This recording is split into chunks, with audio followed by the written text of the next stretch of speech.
కాంబోడియాకి తరలించడం. ఈ విధంగా దాదాపు 150 fellows 150 persons from Andhra Pradesh have been trafficked to Cambodia అండి.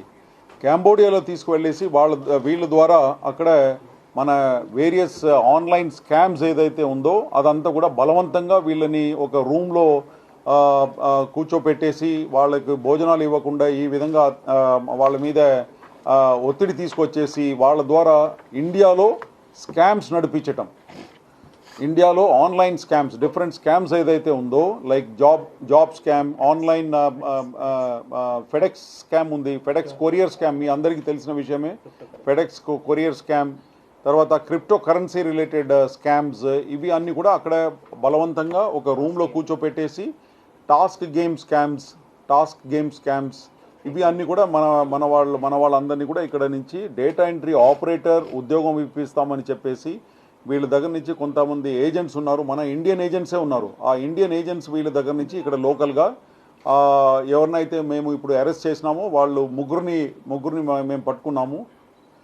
వాళ్ళు వీళ్ళ దగ్గర నుంచి అన్ఎంప్లాయిడ్ యూత్ దగ్గర నుంచి 1.5 lakhs చొప్పున కలెక్ట్ చేసుకొని తర్వాత 1.5 lakhsలో 80,000 కాంబోడియా వాళ్ళకి ఇస్తారు. ఎవరికి? కాంబోడియా వాళ్ళకు.